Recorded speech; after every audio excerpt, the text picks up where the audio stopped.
Okay, good evening, everyone. Thank you for having me.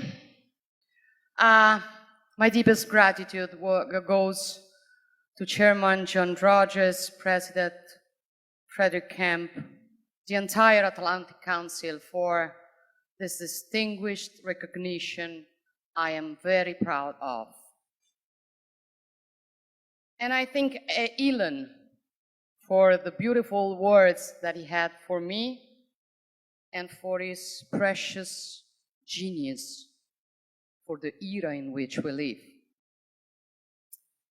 I have put a lot of thought into how to present tonight's speech. Initially I thought of emphasizing the pride I still feel as the first woman to serve as Prime Minister in a nation as extraordinary as Italy, or about the effort the Italian government is doing to reform its country to make it once again a protagonist of the geopolitical chessboard. I could have talked about the inseparable bond that unites Italy and the United States, regardless of the political beliefs of the respective governments, a bond witnessed here by the many friends of Italian origin, representatives of a community that for generations has contributed to making America stronger. Or I could have talked about foreign policy in a time dominated by chaos in which Italy stands firmly alongside those who defend their freedom and sovereignty, not only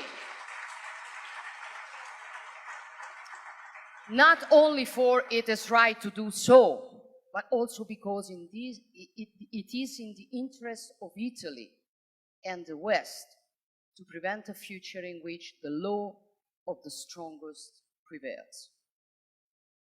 As a politician, you basically have two options: being a leader or a follower, to point a cursor or not, to act for the good of your people or to act only driven by polls. Well, my ambition is to lead and not to follow. Yeah. Tonight, in any case, I want to offer you a different perspective. Let me start by mentioning an op-ed recently published in the European edition of Politico. This analysis was focused on Meloni's Western nationalism. The author, which is called Dr. Costantini, argues that my political belief is in what might be called Western nationalism, a thought which at its heart embodies the survival and renaissance of Western civilization, which according to Costantini is new to the European scene. I don't know if nationalism is the correct word, because it often recalls doctrines of aggression or authoritarianism. However, I know that we should not be ashamed to use and defend words and concepts like nation and patriotism, because they mean more than a physical place. They mean a state of mind to which one belongs in sharing culture, traditions, values. When we see our flag, if we feel proud, it means that we feel the pride to be part of a community and that we are ready to do our part to make its fate better. Well, for me, the West is more than a physical place. By the word West, we do not simply define countries by specific geographical location, but as a civilization built over the centuries with the genius and sacrifices of many. The West is a system of values in which the person is central, men and women are equal and free, and therefore the systems are democratic.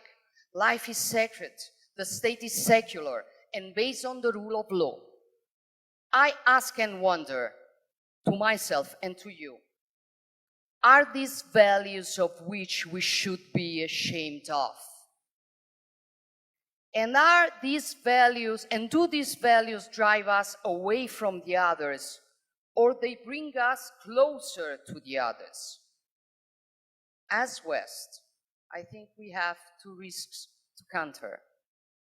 The first is what one of the greatest contemporary European philosophers, Roger Scruton, called oikophobia, from the Greek words oikos, which means home, and phobia, which means fear. Kyriakos, this is my personal tribute to your word tonight, okay?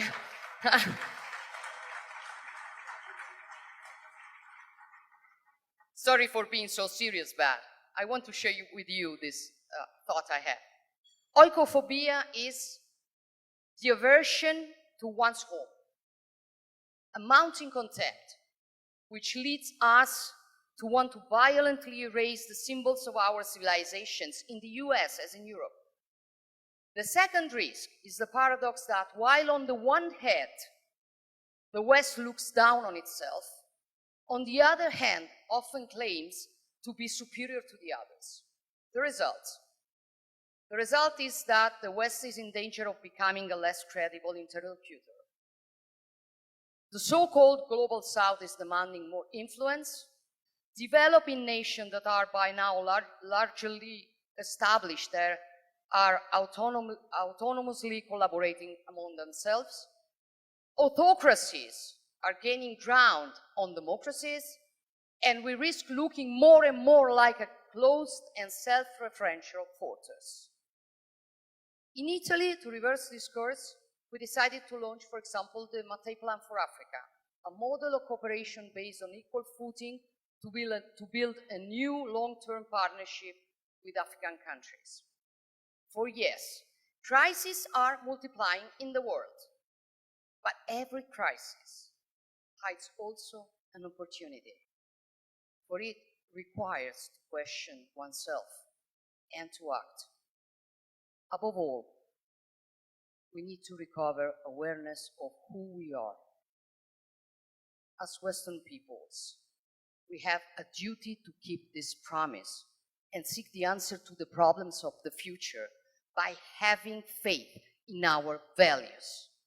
A synthesis born out of the meeting of Greek philosophy, Kyriakos, Roman law, Christian humanism. In short, as my English professor, Michael Jackson, used to say, I'm starting with the man in the mirror.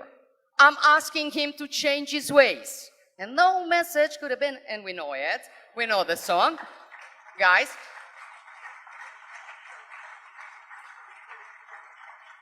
We have to start with ourselves, to know who we really are, and to respect that, so that we can understand and respect others as well. There is a narrative that authoritarian regimes care so much. It is about the idea of the inevitable decline of the West. The idea that democracies are failing to deliver. An army of foreign and malign trolls and bots is engaged in manipulating reality and exploiting our contradictions. But to the authoritarian funds, let me say very clearly that we will stand for our values. We will do that.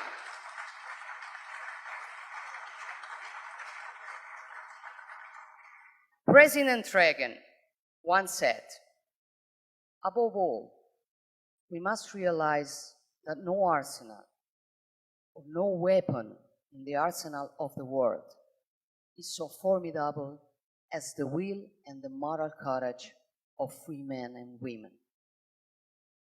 It is a weapon our adversaries in today's world do not have. I couldn't agree more. Our freedom and our values and the pride we feel for them are the weapons our adversaries fear the most.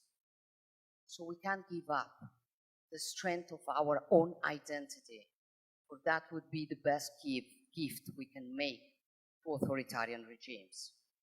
So at the end of the day, patriotism is the best response to declinism. Defending our deep roots is the precondition for reaping ripe fruit. Learning from our past mistakes is the precondition for being better in the future. I will also use the words of Giuseppe Prezzolini, perhaps the greatest conservative intellectual in the 20th century in Italy. He who knows how to conserve is not afraid of the future because he has learned the lessons of the past. We know how to face the impossible challenges that this era confronts us only when we learn from the lessons of the past. We defend Ukraine, for we have known the chaos of a world in which the law of the strongest prevails. We fight human traffickers because we remember that centuries ago we fought to abolish slavery. We defend nature and humankind because we know that without the responsible work of humans, it is not possible to build a more sustainable future. As we develop artificial intelligence, Elon, we attempt to govern its risk because we fought to be free, and we do not intend to trade our freedom in exchange for greater comfort. We know how to read these phenomena because our civilization has given us the tools. The time we live in requires us to choose what we want to be and what path we want to take. We can continue to fool the idea of the decline of the West. We can surrender to the idea that our civilization has nothing more to say or no more routes to chart.